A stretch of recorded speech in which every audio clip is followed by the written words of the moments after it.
Xin chào 500 anh em, chào mừng anh em đến với channel của mình. Chúc anh em có một ngày học tập làm việc vui vẻ và hiệu quả. Vậy là Asta đã chính thức đặt chân vào lãnh địa của Vương quốc Hurt. Đây là một mũi tên với rất nhiều đích đến khi mà như chúng mình đã nhắc đến trước đó về câu chuyện tràn lan trên các trang báo lá cải về một nhóm du học côn tự xưng là Hắc Bộc Ngưu đang trên đường tìm bãi đáp tiếp theo cho chuyến bay của họ. Giờ đây nạn nhân ấy đã chính thức lộ diện, đó là Vương quốc trung lập Hurt. Vậy Hurt là một đất nước như thế nào? Người đứng đầu là ai? Người đó mạnh cỡ nào? Ngày hôm nay hãy cùng Anime Wiki phân tích sâu về chương 224 và 225 Black Clover để có một cái nhìn rõ ràng hơn trong những diễn biến tiếp theo của Black Clover nhé anh em. Trước khi vào nội dung chính của video, mình muốn đề cập đến một gương mặt sắp tới sẽ bước vào danh sách con cưng của Tabata, đó là Finro. Khi mà trong hai chương gần đây Tabata liên tục giành đất diễn cho đứa con ghẻ lưu lạc của gia tộc Powder này. Như chúng ta được biết, Finro xuất hiện từ rất sớm trong Black Clover với vai trò là tấm thảm bay của Yami. Anh cùng Asta, Gordon, Luke và Magna là 5 trong số 13 thành viên gia nhập Hắc Bộc Ngưu thông qua con đường chính thống là kỳ thi tuyển chọn ma pháp kỵ sĩ. Chẳng biết ngày xưa đội trưởng nhà ta lựa chọn Finro với mục đích gì, mà thậm chí cả việc đi vệ sinh cũng dùng thảm bay thì bảo coi người ta ngóc đầu lên thế nào được. Finro sinh ra trong gia tộc Vorde danh giá. Đây là gia tộc có truyền thống về ma pháp không gian tấn công. Tuy nhiên Finro lại sở hữu một ma pháp thiên về phòng thủ và được cả gia tộc này đánh giá là kẻ yếu đuối. Bị coi như con ghẻ, Finro Vorde đã quyết tâm dứt áo ra đi và thay đổi họ của mình từ Vorde thành Roller Case. Finro nổi tiếng với lối sống phóng túng, thích chơi hoa gậy nguyệt, không bao giờ gục ngã trước bất cứ thứ gì trừ cám dỗ, dẫu sao cũng là tóc vàng mà anh em nhỉ.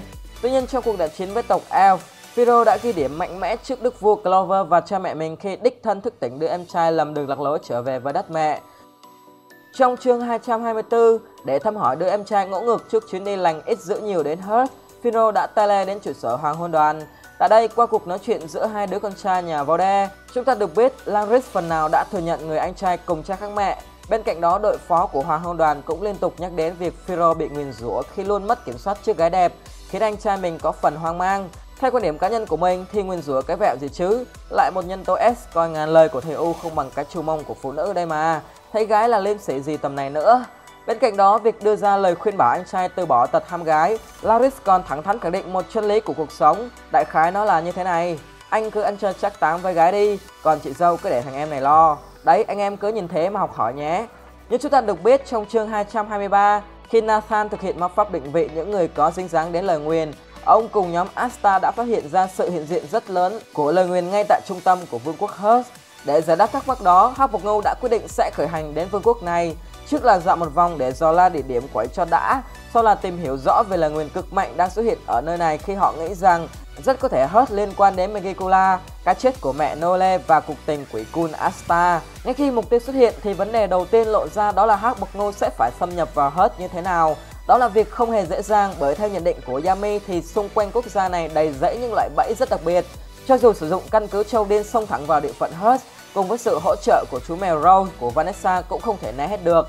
Trước tình thế đó, Noelle đã nói rằng năm 13 tuổi, Mimosa cùng anh trai cô đã có thời gian du học ở Hurt để học hỏi về những kỹ thuật ma pháp của quốc gia này. Để tìm hiểu kỹ hơn về vấn đề đó, Noelle và Asta đã tìm gặp Mimosa. Trong cuộc tâm sự mỏng tại ngã ba tình, Mimosa đã nhắc về câu chuyện du học của mình. Cô cũng đề cập rằng khi sống ở Hurt với vai trò là du học sinh, cô chỉ được phép hoạt động trong một khu vực giới hạn nhất định và tái khẳng định một lần nữa về Hurt là một quốc gia đậm chất thiên nhiên, điện nước đầy đủ, cây cối rừng rú rậm rạp và được bao phủ trong một dòng chảy mana vô cùng dồi dào. Qua thông tin Mimosa cung cấp, chúng ta có một cái nhìn rõ ràng hơn một chút về mối liên hệ giữa Hurt và Clover. Nếu nhìn theo bản đồ, anh em sẽ nhận ra Hurt nằm ở ngay ranh giới Clover. Từ xưa, quốc gia này được biết đến là một quốc gia trung lập và minh chứng rõ ràng nhất cho điều đó chính là việc họ tiếp nhận du học sinh từ quốc gia khác đến để học hỏi kỹ thuật ma pháp. Điều này cũng chứng tỏ rằng ma pháp của Hurt rất mạnh mẽ và đặc biệt. Mimosa cũng thừa nhận rằng cô học được rất nhiều dù thời gian cô lưu lại nơi này chỉ tầm 1 năm. Với một đất nước dồi dào mana tự nhiên thì rõ ràng đó là môi trường rất phù hợp để những pháp sư hệ thổ như Mimosa và anh trai cô phát triển sức mạnh. Qua việc Mimosa chỉ nhắc đến cô cùng anh trai mình du học ở Hurt mà không có bất kỳ ký ức nào liên quan đến gia tộc khác, chúng ta có thể nhận định rằng Hurt có mối liên hệ nhất định với gia tộc Vermilion. Và có thể trước kia Mio, Reo, Leona, Vermilion cũng từng có khoảng thời gian cư ngụ tác nghiệp ở đây. Khéo nhóm Asta đến đây quẩy lại gặp người quen của bà cô sư tử cũng nên đấy anh em ạ. Sau khi hoàn tất những thủ tục nhập cảnh, Nhóm 4 người gồm Mimosa, Asta, Noelle và Finrod quyết định lên đường đến Hurt bằng con đường dành cho du học sinh, đó là đường biển. Họ sẽ đi dọc theo con sông này để tiến vào lãnh thổ của nước láng giềng. Hurt dần xuất hiện trước mặt nhóm Asta như lời đồn với hệ thống sinh thái hết sức đậm chất thiên nhiên, phong cảnh núi non hữu tình. Công dân Hurt đầu tiên nhóm Asta gặp gỡ là một thanh niên có tên là Gaia. Hắn tự xưng là linh vệ và phụ trách làm hướng dẫn viên du lịch cho nhóm du học sinh. Gaia là một kẻ có bề ngoài khá đẹp trai với khuôn mặt trông rất giống một thành viên của gia tộc Kira, đó là Damnatio. Không khéo lại có quan hệ cha con họ hàng gì đấy ở đây anh em ạ. Qua màn cho hỏi vài ba miếng trầu thì cuối cùng chúng ta cũng được biết mục đích của Gaia cũng như nữ hoàng Hurt khi để Asta nhập cảnh, đó là họ muốn chiếm lấy sức mạnh của con quỷ trong cỏ 5 lá của Asta. Việc này dường như liên quan đến lời nguyền xuất hiện ngay tại trung tâm vương quốc Hurt. Với quyền năng mạnh mẽ như vậy, có lẽ nữ hoàng Hurt đã nhận ra sự tồn tại của quỷ tại vương quốc, nhưng bà không đủ khả năng để tiêu diệt được sức mạnh hắc ám đó, nên muốn dùng sức mạnh của quỷ Kun trong cuốn sách 5 lá của Asta để diệt trừ hoàn toàn mối hiểm họa liên quan đến thế giới khác. Chiếm làm vẹo gì anh em nhỉ? Cứ ngon ngọt dụ dỗ thì men nhà ta lại lao đầu vào sống chết chiến đấu cho đấy mà. Vậy là nhóm Asta và Hurt Queen đều có chung mục tiêu. Mình nghĩ là trận này sẽ không đánh lớn đâu. Thay vào đó, đây dường như là một màn làm quen giữa Asta và nữ hoàng trước khi cả hai cùng chung chiến tuyến tiêu diệt loài quỷ. Hơn nữa, qua lời nói và cử chỉ chúng ta nhận thấy Hurt Queen và Gaia là người tốt. Theo mình nghĩ thì chắc lại có thêm một cây hài quốc dân nữa xuất hiện đấy anh em ạ. Trước khi phân tích kỹ về nữ hoàng Hurt, chúng ta hãy cùng nhau tìm hiểu một chút về Gaia nhé anh em. Gaia xuất hiện với khuôn mặt luôn toát lên một khí chất vô cùng tự tin. Hắn ta cũng thể hiện mình là một người có trí nhớ rất tốt khi có thể nhớ đến Mimosa dù cô là học sinh cách đây đã 3 năm rồi. Gaia cũng tỏ ra mình là một người rất chu đáo khi có quà ra mắt với nhóm Asta, đó là những ly nước ép trái cây, một món quà rất thuần chất thiên nhiên và rất đậm chất của Hurt. Khi Asta bị dòng nước cuốn đi, Finrod đã sử dụng ma pháp không gian của mình để đuổi theo. Nhưng chúng ta được biết trước đó ma pháp của Finrod có thể dịch chuyển người được chọn đến một khoảng cách rất xa với tốc độ chỉ bằng các chớp mắt. Thế nhưng Gaia lại có thể theo kịp được tốc độ kinh khủng đó. Bên cạnh đó, theo nhận định của Finrod, Gaia còn có thể bay giữa không trung mà không cần dùng tới ma pháp. Cho đến thời điểm này của Black Clover, rất ít người có thể làm được điều đó. Những người có thể giữ cơ thể lơ lửng trên không được biết đến là Julius, Patry, Lich và Lumire. Và điểm chung của những người này là họ đều rất mạnh. Hãy cùng chờ đợi màn thư hùng giữa Gaia cùng nhóm Noelle ở những chương sau nhé anh em. Tiếp theo là một vấn đề hết sức đáng chú ý của Black Clover nói chung và video này nói riêng, đó là Hurt Queen cùng Thủy Tinh Linh.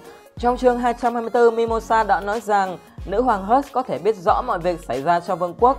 Bên cạnh đó, cô còn nói rằng bà mạnh ngang ngửa với sức mạnh toàn bộ ma pháp kỵ sĩ Clover hợp lại. Điều này ban đầu nghe có vẻ hư cấu, tuy nhiên khi nhóm Asta đặt chân vào Hurt thì chúng ta dần nhận thấy một điều rằng Hurt Queen rất mạnh. Trong câu chuyện của Gaia, hắn đã nói rằng những bậc thang nước và lớp sương mù bao phủ xung quanh Hurt là một phần ma pháp lĩnh vực của Hurt Queen nhằm mục đích che giấu và bảo vệ vương quốc trong suốt 1200 năm qua. Các nữ hoàng qua từng thế hệ kế thừa duy trì hiệp ước làm nữ tư tế của Thủy Tinh Linh và dùng thủy ma pháp để bảo vệ đất nước. Sức mạnh thủy ma pháp kết hợp với Thủy Tinh Linh trong một môi trường đậm chất mana tự nhiên, điện nước đầy đủ như Hurt đã nâng lên một tầm cao mới, trở thành một ma pháp bá đạo khi có thể bao phủ và bảo vệ toàn bộ vương quốc Hurt suốt 1200 năm qua. Trong những thông tin Gaia cung cấp, chúng ta hãy lưu ý một chút về từ nữ tư tế. Gaia không hề nhắc đến nữ hoàng mình là người được Thủy Tinh Linh lựa chọn, mà anh chỉ nói rằng những thế hệ nữ hoàng đã lập hiệp ước và làm nữ tư tế cho Thủy Tinh Linh. Nếu em bỏ vài phút lên Google tìm hiểu nghĩa của từ nữ tư tế, chúng ta sẽ hình dung được vai trò của nữ hoàng Hurt là gì. Theo đó, tư tế là người được giao phụ trách trông coi thực hiện các tế tự, lễ nghi, cúng tế, thờ phụng của một tôn giáo hoặc một giáo phái khác nhau. Họ là người kết nối giữa người bình thường với đấng tối cao nào đó, tùy theo từng tôn giáo. Tư tế cũng là người trả lời những thắc mắc của các giáo dân về đạo lý của mình. Qua định nghĩa tư tế, chúng ta đã phần nào hình dung về mối liên hệ giữa nữ hoàng Hurt và Thủy Tinh Linh, chính là một dao kèo mà qua đó Thủy Tinh Linh sẽ cho Hurt Queen mượn sức mạnh. Đổi lại, nữ hoàng của Hurt phải thực hiện các nghi lễ thờ cúng và đóng vai trò kết nối giữa con người với tinh linh theo một cách nào đó. Nếu anh em nuôi hy vọng Noelle có cơ hội được Thủy Tinh Linh lựa chọn thì điều này hoàn toàn có thể xảy ra, bởi Hurt Queen chưa phải là chủ nhân chính thức của Thủy Tinh Linh và việc tinh linh nhà ta rẽ lối chia hai cuộc tình là điều có thể có. Tuy nhiên theo mình nghĩ thì điều đó không nên xảy ra, bởi vương quốc Hurt đang phụ thuộc vào sức mạnh của Thủy Tinh Linh. Nếu Noelle mà lấy thì Hurt cũng đi theo cậu vàng luôn đấy anh em ạ. Bên cạnh đó, tinh linh cũng mang sự sống và có cảm nhận riêng nên nó sẽ lựa chọn chủ nhân theo những tiêu chí nhất định. Liệu Noelle đã đủ yếu tố để được lựa chọn chưa? Trường hợp thuận cho cả hai bên nhất đó là Noelle sẽ gia nhập hàng ngũ tư tế cho Thủy Tinh Linh và được phép sử dụng sức mạnh to lớn ấy của tinh linh này theo một giao kèo nhất định. Hãy chờ xem liệu Tabata có thích điều đó không nhé anh em. Chúng ta đã được chứng kiến Thủy Tinh Linh kết nối với Hurt Queen có kích thước rất lớn. Điều đó chứng tỏ rằng Hurt Queen rất mạnh Việc Hurt Queen dùng ma pháp che chở và bảo vệ toàn bộ vương quốc này trong suốt 1200 năm thì anh em cũng hình dung được sức mạnh ấy lớn đến mức nào rồi phải không? Vậy câu hỏi đặt ra là nữ hoàng Hurt có mạnh hơn Julius không? Chúng ta cũng đã từng được chứng kiến Julius dùng ma pháp của mình để cứu toàn bộ người dân Clover và phải trả giá bằng một nhát chém. Tuy nhiên nếu so sánh sức mạnh của hai cây đại thụ này bằng cách đó thì có phần không chính xác, bởi thuộc tính ma pháp và môi trường hoạt động của hai người này hoàn toàn khác nhau. Hơn nữa, môi trường đậm chất thiên nhiên như Hurt chính là điều kiện thuận lợi để thủy ma pháp của nữ hoàng Hurt phát huy tối đa sức mạnh. Nếu rời khỏi Hurt, liệu nữ hoàng có còn mạnh mẽ như vậy? Bên cạnh đó, ma pháp của Julius thiên về chiến đấu phạm vi hẹp nhiều hơn. Nếu so sánh thì quả thực quá đối lập nhau anh em ạ. Gần đây mình có đọc khá nhiều bình luận của anh em liên quan đến việc liệu mẹ của Nerle có phải là Hurt Queen không. Mình có thể khẳng định điều này có tỷ lệ rất thấp, bởi nếu xét theo ma pháp thì nữ hoàng Hurt sở hữu thủy ma pháp, trong khi Acer được biết đến sở hữu thép ma pháp. Rõ ràng đây là hai thuộc tính hoàn toàn khác nhau, tỷ lệ một người có thể sử dụng hai ma pháp song song và đều phát triển nó đến mức độ cực mạnh trong thế giới Black Clover là điều rất hiếm. Bên cạnh đó, Acer là một quý tộc của Clover nên rất khó để một đất nước như Hurt giao vận mệnh quốc gia của mình vào tay một công dân ngoại quốc được. Vừa rồi là những phân tích nhìn nhận của mình về chương 224 và 225 Black Clover. Anh em còn thấy thiếu điều gì không? Hãy bổ sung ở phần comment nhé. Video của mình xin được kết thúc tại đây. Cảm ơn anh em đã lắng nghe. Đừng quên theo dõi để đón xem những video mới nhất của Anime Wiki nhé. Xin chào và hẹn gặp lại.